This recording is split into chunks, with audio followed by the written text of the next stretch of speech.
अस्सलामुअलैकुम। कैसे हो पीपीएससी की होनहार अवाम। उम्मीद है आप सब लोग ठीक होंगे और चैनल पे आपको वेलकम करता हूँ काफ़ी दिनों बाद फिर से। और आज भी हम कुछ सवाल करने वाले हैं जो कि मेरे ख्याल से काफ़ी इम्पोर्टेंट हैं और किसी भी पेपर में किसी भी टाइम आ सकते हैं। जैसे कि मौत का फरिश्ता किसी भी वक्त आ सकता है, तो पीपीएससी के पेपर में भी कोई भी चीज़ किसी भी वक्त आ सकती है और कहीं से भी आ सकती है। अपना पहला क्वेश्चन है, to set the people by ears. ये एक ईडियम है, तो इसका मतलब है टू कॉज समवन जनरली और a group of two or more people to engage in a squabble dispute or altercation. कान भरना मतलब to set the people by ears, किसी के कान भरना किसी के खिलाफ, ठीक है ना, किसी को किसी के खिलाफ बातें बताना। ओके, नेक्स्ट क्वेश्चन है जी, फ्रेज है यहाँ पे हमारे पास आई टू आई। ठीक है, आई टू आई का मतलब क्या है? आई टू आई का मतलब है टू अग्री विद समवन और share the same opinion on something. अगर आप किसी के साथ सी आई टू आई कर रहे हैं तो इसका मतलब है आप उसके साथ अग्री कर रहे हैं या आप उसके साथ ओपिनियन शेयर कर रहे हैं। ओके, नेक्स्ट क्वेश्चन है और ये कई मरतबा पूछा जा चुका है कि सी हॉर्स क्या चीज़ है। तो सी हॉर्स जनाब ये एक टाइनी क्रिएचर है और ये फिशेज़ हैं, ठीक है ना। Sea horses are tiny fishes that are named for the shape of their head. इनका जो हेड होता है ना वो घोड़े की तरह होता है, जिसकी वजह से इनको सी हॉर्स कहते हैं, ठीक है। ओके, नेक्स्ट क्वेश्चन है अपना, जो एनिमल्स है उनमें जो ग्लूकोज है वो कहाँ पे स्टोर होता है या किस फॉर्म में स्टोर होता है? तो इसका सही जवाब है ग्लाइकोजन, ठीक है। एनिमल्स में ग्लूकोज ग्लाइकोजन की फॉर्म में स्टोर होता है, ठीक हो गया। नेक्स्ट क्वेश्चन है जी, स्कावर एक वर्ड है इंग्लिश का, इसका मतलब क्या है? स्कावर का मतलब है जी टू मूव अबाउट और throw quickly specially in a search. किसी चीज़ को ढूंढने के लिए आप जल्दी जल्दी तेज़ी से भागते भागते जाएं तो उसे कहते हैं स्कावर, ठीक है। नेक्स्ट क्वेश्चन है जी, जो उम्मुल मोमिनीन हज़रत सफ़िया रज़ी अल्लाह ताला अन्हा है, सफ़िया बिनते हई इब्ने अख्तब, तो उनका ताल्लुक़ किस कबीले से था? तो उनका ताल्लुक़ जनाब था कबीला बनु नज़ीर से, ठीक है। ये यहूदियों का एक कबीला था, कबीला बनु नज़ीर, उससे ताल्लुक़ था हज़रत सफ़िया रज़ी अल्लाह तआला अन्हा का, ठीक है। अच्छा, नेक्स्ट क्वेश्चन है उर्दू का कि साबके क्या होते हैं। तो साबके जनाब वो अल्फाज हैं जो किसी लफ्ज़ के शुरू में कोई दूसरा लफ्ज़ जोड़ के लगाए जाते हैं। जैसे उसका मतलब बताना, जैसे कि एक लफ्ज़ है कार, कार के अगर हम पहले लगा दें बे तो वो लफ्ज़ बन जाता है बेकार। तो इसको हम कहते हैं साबके। जो लफ्ज़ बे लगाया है ना इसको हम साबके कहते हैं, ठीक है, बेकार। ओके, नेक्स्ट क्वेश्चन है हमारा कि रशिया डे कब मनाया जाता है? रशिया डे सेलिब्रेट किया जाता है 12 जून को, ठीक है ना। और ये 1992 से सेलिब्रेट किया जाता है जब इन्होंने declaration of state of sovereignty अपनी जारी की थी रशिया ने। तो 12 जून को रशिया का डे मनाया जाता है। अच्छा, नेक्स्ट क्वेश्चन है जी, एक जरीदा है जिसका नाम है मुआरिफ, तो ये किन्होंने जारी किया था? तो जरीदा मुआरिफ जो है ये जारी किया था सैयद सलेमान नदवी ने, ठीक है ना, जो दारुल मुसन्निफीन एकेडमी से जारी हुआ था, ठीक है। नेक्स्ट क्वेश्चन है जनाब के प्रेसिडेंट रिचर्ड निक्सन जो अमेरिका के थे उन्होंने गोल्ड विंडो कब बंद की थी? तो इसका सही जवाब है 1971 में, ठीक है। उन्होंने गोल्ड विंडो जो है वो 1971 में बंद की थी। ओके,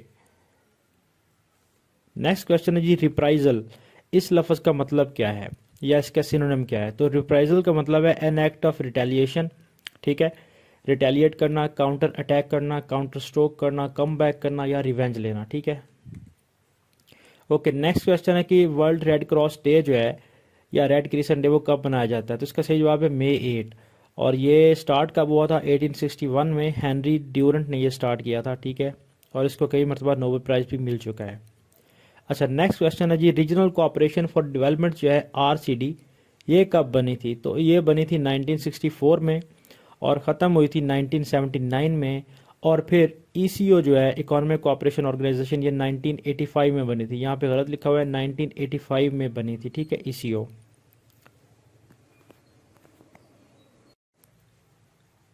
अच्छा, यहाँ पे है जी, एक प्रोटीन मॉलिक्यूल जो है वो किस चीज़ का बना होता है? तो प्रोटीन मॉलिक्यूल जो है वो अमीनो एसिड्स का एक लॉन्ग चेन होती है उसका बना होता है, कोवेलेंट पेप्टाइड बॉन्ड होता है जिसका बना होता है, ठीक है। नेक्स्ट क्वेश्चन है जी, what is BOD, biochemical oxygen demand. तो जो बायोकेमिकल ऑक्सीजन डिमांड है ये वो ऑक्सीजन है जो बैक्टीरिया या माइक्रो ऑर्गेनिज्म जो है वो कंज्यूम करते हैं, कब? जब वो किसी भी ऑर्गेनिक मैटर को डिकम्पोज करते हैं, ठीक है ना। अच्छा जी, तो नेक्स्ट क्वेश्चन है हमारा कि पिट्स इंडिया एक्ट जो है ये कब पास हुआ था, तो ये पास हुआ था 1784 में, ठीक है ना। नेक्स्ट क्वेश्चन है what is a pie chart. Pie, यार पाई कहते हैं बिस्कुट को, ठीक है ना। बिस्कुट कैसा होता है, राउंड होता है। तो वो जो राउंड वाला चार्ट होता है ना, जिसमें वो पाइज बनी होती हैं, वो पिज़्ज़े वाले कट जो बने होते हैं, ठीक है ना, कलरफुल, उसको हम पाई चार्ट कहते हैं। तो pie chart is one of the several chart types and that provides a visual representation of all items of data when a data set the sectors और स्लाइसेस की बात हो रही है ना of a pie chart are proportional to different items in data set. मतलब एक ऐसा चार्ट जिसमें डिफरेंट आइटम्स के सेट की जो हम पाइज बनाते हैं वो उसकी रिप्रेजेंटेशन होती है, लाइक उसमें कितनी प्रोपोर्शन में कोई चीज़ है, ठीक है, वो उस हिसाब से वो पाई चार्ट बनता है। ओके, नेक्स्ट क्वेश्चन है पेंसिलिन कब बनी थी, तो 1928 में बनी थी। नेक्स्ट क्वेश्चन है जनाब पेपर, अच्छा यहाँ पे क्वेश्चन ये है कि पेपर कितने परसेंट जो है वो सॉलिड वेस्ट बनाता है, पेपर एंड कार्डबोर्ड। तो ये report for 27% of total solid waste in municipal solid waste, ठीक है ना, 27% है। नेक्स्ट क्वेश्चन है कि पाकिस्तान की इंडिपेंडेंस के टाइम कितने लोग थे, तो 32.5 मिलियन लोग जो थे वो पाकिस्तान में रह रहे थे उस वक्त, 32.5 मिलियन। अच्छा जी, नेक्स्ट क्वेश्चन है डेफिसिट फाइनेंसिंग, ये क्या होती है, तो ये वो होती है जनाब, deficit financing is the practice of spending more money than receiving as revenue and making up differences by borrowing और क्रिएटिंग न्यू फंड्स। कि आप लोग स्पेंड मोर कर रहे हैं और हासिल कम कर रहे हैं, तो अपने जो अखराजात हैं उनको पूरा करने के लिए फिर आप उधार लेना शुरू कर देते हैं या आप नए फंड्स बनाना स्टार्ट कर देते हैं। इसे कहते हैं डेफिसिट फाइनेंसिंग, और पाकिस्तान तो पता नहीं कितने सालों से इसी किस्म की फाइनेंसिंग कर रहा है। ओके, नेक्स्ट क्वेश्चन है हमारा कि कौन सी दो किस्म की पेज ओरिएंटेशन होती है, ये देखें, ये लैंडस्केप ओरिएंटेशन है ऐसे करके, ठीक है, लैंडस्केप, और ये है पोर्ट्रेट ओरिएंटेशन। अगर आप मोबाइल को सीधा पकड़कर पिक्चर बना रहे हैं तो वो आप पोर्ट्रेट पिक्चर ले रहे हैं, और अगर आप उसको साइड पे करके पिक्चर बना रहे हैं तो आप उसको लैंडस्केप कर रहे हैं। ठीक हो गया।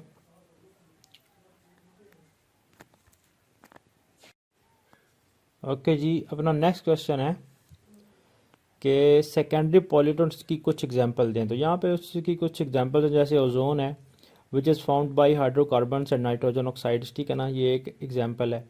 NO2 है which is formed as NO combines with oxygen in the air, and acid rain which is formed when the sulfur dioxide और nitrogen oxides react with water, ठीक है। तो ये नाइट्रोजन, ओजोन और एसिड रेन जो है ये सेकेंडरी पॉल्यूटेंट्स है। अच्छा, कौन से स्पोर्ट्स के लिए ओपन स्किल्स चाहिए, कौन से ऐसे स्पोर्ट्स के लिए आते हैं जिसमें ओपन स्किल्स चाहिए, तो यहाँ पे उसकी कुछ मिसालें दी हुई हैं। Sports such as netball, football and hockey involve open skills, इनमें ओपन किस्म के स्किल्स चाहिए होते हैं। The environment is continuously changing so movements have to be often adapted, मतलब इतनी तेज़ी से चीज़ें चेंज हो रही होती हैं कि आपको फ़ौरन ही मतलब अडेप्ट करना पड़ता है चीज़ों के लिए, ठीक है, वरना आप हार सकते हैं।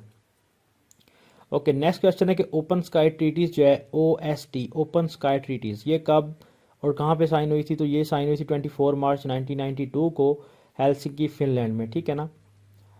US के जो सेक्रेटरी ऑफ स्टेट थे जेम्स बेकर, वो भी इसमें शामिल हुए थे। अच्छा, नेक्स्ट क्वेश्चन है कि OPCW organisation of protection of chemical weapons या प्रोहिबिशन ऑफ केमिकल वेपन्स है, तो ये इसका हेडक्वार्टर कहाँ पे है, तो इसका हेडक्वार्टर जो है वो हेग नेदरलैंड में है, और इंटरनेशनल कोर्ट ऑफ जस्टिस का भी इधर ही है, हेग में, ठीक है ना। तो ये OPCW आपने याद रखना, ये भी हेग में है। ओके, नेक्स्ट क्वेश्चन है जनाब, एक ईडियम है to oil the knocker. To oil the knocker means to tip the office boy, मतलब आप अगर ऑयल द नॉकर कर रहे हैं इट मीन्स कि आप किसी को टिप दे रहे हैं, ऑफिस बॉय के, जो ऑफिस बॉय या टी बॉय जो भी होता है उसको टिप दे रहे हैं आप। अच्छा, नेक्स्ट क्वेश्चन है जनाब, the nucleus of atom consist of, जो एटम का न्यूक्लियस है वो किस चीज़ पे कंसिस्ट करता है, तो वो करता है प्रोटॉन्स एंड न्यूट्रॉन्स पे, ठीक है, प्रोटॉन्स एंड न्यूट्रॉन्स पे। Next question, nuclear branch is branch of physics that studies atomic nuclei and their constituents and interactions, ठीक है। न्यूक्लियर फिजिक्स वो ब्रांच है फिजिक्स की जो एटॉमिक न्यूक्लियाई और उनके कंस्टिट्यूएंट्स की जो इंटरेक्शन है उसको स्टडी करती है। अच्छा, फिर पूछ रहा है कि what is a non state actor, तो नॉन स्टेट एक्टर एक ऐसी ऑर्गेनाइजेशन है वो किसी भी गवर्नमेंट के साथ अफिलिएटेड नहीं है, ना ही गवर्नमेंट उनको फंड करती है। Point two, non state actors can exercise significant political influence and territorial control.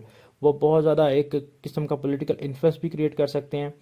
उसके अलावा वो पार्टिसिपेट कर सकते हैं ऐसे एक्ट्स में या इंटरनेशनल रिलेशंस में, ठीक है ना। उनके पास काफ़ी पावर होती है कि वो चेंज कर सकते हैं वर्ल्ड में कुछ ना कुछ। सो उनको नॉन स्टेट एक्टर्स कहते हैं। ओके, आज का हमारा आखिरी क्वेश्चन है और वो है जनाब कि नमाज जनाजा कब फ़र्ज़ हुई या कब पहले पढ़ी गई, नमाज जनाजा कब पहली नमाज जनाजा कब अदा की गई। तो इस सवाल का जवाब है जनाब, नमाज जनाजा की फ़र्जियत हुई है हिजरत के पहले साल में, ठीक है। इस साल के बाद वफ़ात पाने वाले सहाबा कराम रिजवान अलैहिस्सलाम की आप सल्लल्लाहु अलैहि वसल्लम ने नमाज जनाजा पढ़ाई। बकसरत अहादीस से इसका सबूत मौजूद है और जिस तरह कुरान मजीद से फ़र्जियत साबित हुई है इस तरह तवातुर से भी फ़र्जियत साबित होती है। नेज़ कुरान मजीद में भी नमाज जनाजा का जिक्र मौजूद है कि आप सल्लल्लाहु अलैहि वसल्लम मुनाफिकीन की नमाज जनाजा ना पढ़ाएं। इससे मोमिनीन के लिए इक्तज़ाए नमाज जनाजा का हुक्म वजूब साबित हुआ। अरशाद बारी ताला है, सूरत तौबा में जिक्र है कि आप तर्जमा, और इनमें कोई मर जावे तो उसके जनाजा पर कभी नमाज ना पढ़िए और ना दफन के लिए उसकी कब्र पर खड़े होइए, क्योंकि उन्होंने अल्लाह और रसूल सल्लल्लाहु अलैहि वसल्लम के साथ कुफर किया और वह उसी हालत कुफर में मर गए। सो नमाज जनाजा जो है वो पहली हिजरत के साल में ही मतलब अदा की गई थी और फ़र्ज़ हुई थी, ठीक है। तो आज के हमारे क्वेश्चन यहाँ पे ख़त्म होते हैं। उम्मीद है ये क्वेश्चन आपके लिए हेल्पफुल होंगे और अगर किसी टॉपिक्स पे आप चाहते हैं कि वीडियोस बनाई जाए नेक्स्ट एजुकेशनल हिसाब से तो आप कमेंट्स में नीचे मेंशन कर सकते हैं और चैनल को और वीडियो को अपने दोस्तों के साथ भी शेयर करें और जिन्होंने सब्सक्राइब नहीं किया हुआ वो सब्सक्राइब भी करें, ठीक है। मिलते हैं अगली वीडियो में। अल्लाह हाफिज़।